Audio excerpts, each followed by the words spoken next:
We are back again talking for the third week in a row about collaborative response. It's an amazing book from the founders of Jigsaw Learning, Curtis and Lorna Hewson.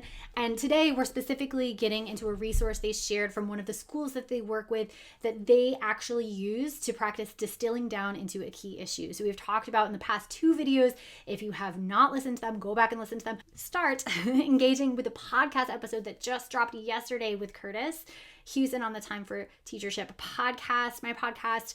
And it was a great conversation that really situates all of these resources we're sharing on the YouTube channel. So with that, let's go to a resource that this awesome school has developed to help teachers distill down what is the key issue behind a situation in your classroom. So that's what each teacher is going to bring to a collaborative team meeting. Not the history of the entire student, just the key instructional issue at play. That can be really hard to distill down. So let's look at the resource they use to help teachers do that. Okay, so this is the resource that Dr. Bernard Brosseau Middle School teachers have done. And there's like a literacy, a numeracy, a social, emotional kind of wellness category. But they have these little stories, short stories.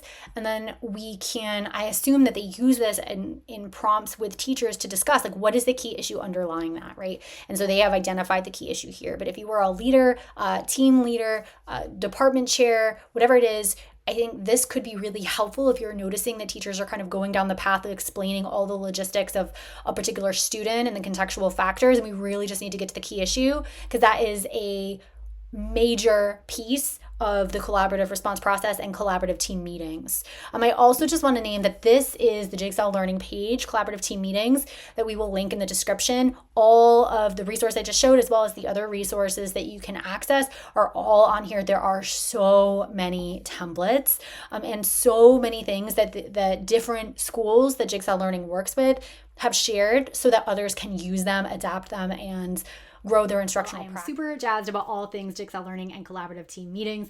Feel free to use this. Feel free, if you make your own, to share those back with us, to share them with the founders of Jigsaw Learning, Curtis and Lorna, and best of luck with all of this really important work. I think this is a beautiful frame for doing it. And again, that book, if you want it, is Collaborative Response by Curtis Hewson and Lorna Hewson. We'll drop a link to that into the description as well.